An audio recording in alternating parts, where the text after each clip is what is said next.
History is filled with tales of powerful queens, but not all of them had a fairy tale ending. In fact, for many, their crowns became their curse, leading them to a brutal and untimely demise. Today, we're delving into the dark side of royalty, exploring the tragic stories of some of history's most infamous queens whose reigns ended in bloodshed and despair. From the Tower of London to the sands of Egypt, their stories are a chilling reminder that power is a dangerous game.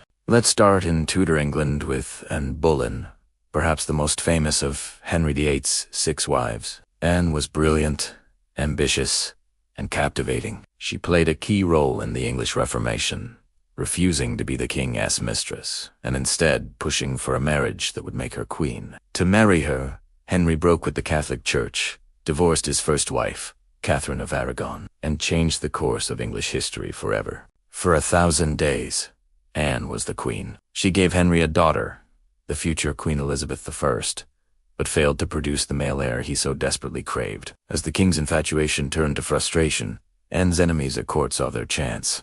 They whispered poison in the king's ear, accusing her of adultery, incest, and even plotting to kill him. The charges were almost certainly fabricated, a convenient way for Henry to rid himself of a wife he no longer wanted and cleared the path for a new one.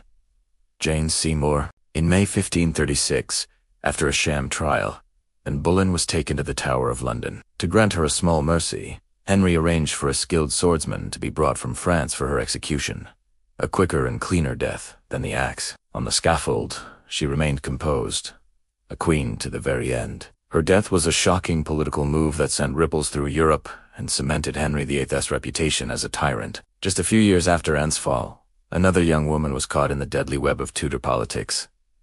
Lady Jane Grey, known as the 9-Day Queen, Jane's story is one of the most heartbreaking in English history. She was a devout Protestant and a brilliant scholar, fluent in several languages, but she had no desire for the throne. However, she was a pawn in a power play orchestrated by her ambitious father-in-law, John Dudley, the Duke of Northumberland. As the young King Edward VI lay dying, Dudley persuaded him to name Jane as his successor, bypassing Edward's Mary and Elizabeth, to ensure a Protestant monarch remained on the throne. Upon Edward's death in July 1553, a reluctant Jane was proclaimed queen, but the people of England saw Mary Tudor, the daughter of Henry VIII, and Catherine of Aragon, as the rightful heir. The country rallied behind Mary, and Jane's support crumbled almost immediately. Her reign lasted just 9 days before she was arrested and imprisoned in the Tower of London. Initially, Queen Mary was hesitant to execute her young cousin, but when Jane's father participated in a rebellion against Mary,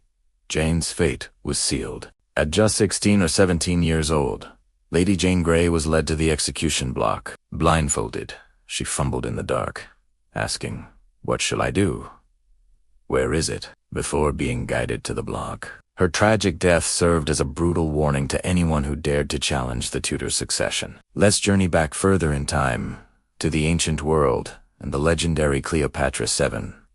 The last pharaoh of Egypt, Cleopatra was a ruler of immense intellect, charm, and political savvy. She spoke multiple languages and was a shrewd diplomat who fought to maintain Egypt's independence in the face of the ever-expanding Roman Republic. To secure her throne, she formed a legendary alliance with Julius Caesar, bearing him a son. After Caesar's assassination, she found a new Roman ally and lover in Mark Antony. Their partnership was both a passionate romance and a powerful political and military alliance.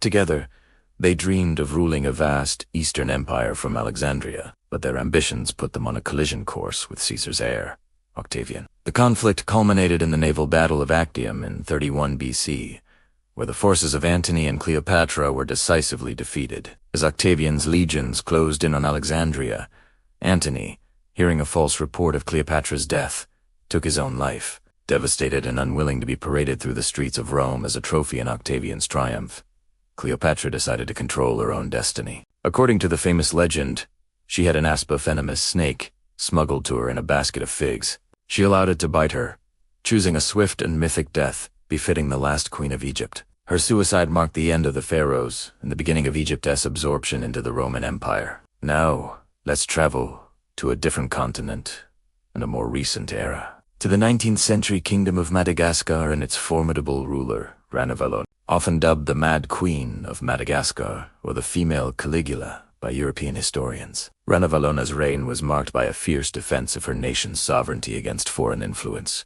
After her husband's death, she seized power and ruled for 33 years. She was deeply traditionalist and viewed European influence, particularly Christianity, as a threat to Malagasy culture and her own authority. She expelled foreign missionaries, persecuted native Christians, and implemented a policy of isolationism. Her methods were notoriously brutal. She reinstituted the practice of the Tunkana Ordeal, a trial by poison where accused criminals were forced to ingest a toxic nut. If they survived, they were innocent.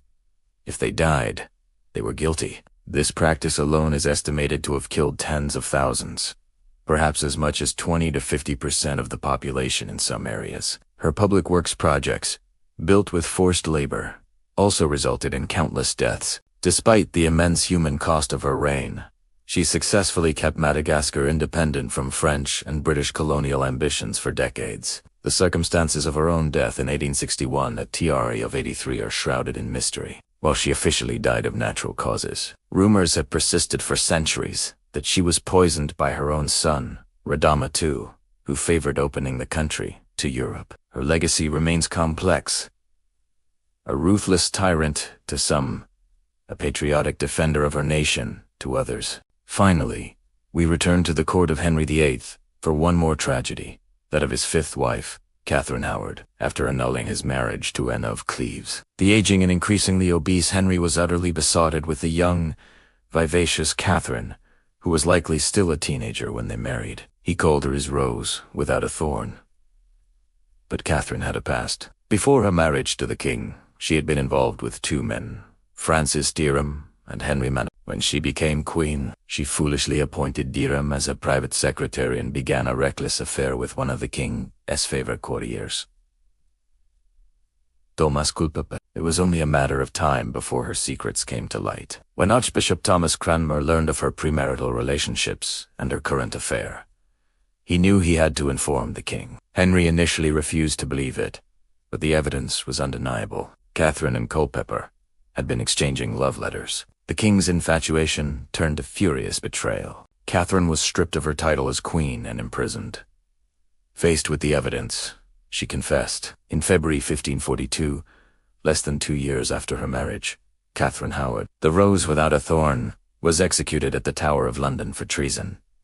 She was barely 20 years old. Legend says her final words were a declaration of her love for Culpeper, though historical accounts suggest she died with dignity, admitting her guilt. From Anne Boleyn's political downfall to Cleopatra, Ici Defiant, and the stories of these queens are a stark illustration of the perilous nature of power. They were wives, mothers, and leaders who navigated a world where one wrong step could lead directly to the scaffold. Their lives, though often short and tragic, left an indelible mark on history, reminding us that behind every crown lies a human story, often one of ambition, love, betrayal, and, ultimately, survival, or the lack of it. Thanks for watching, and if you enjoyed this journey into the darker side of history, be sure to like, subscribe, and hit that notification bell for more.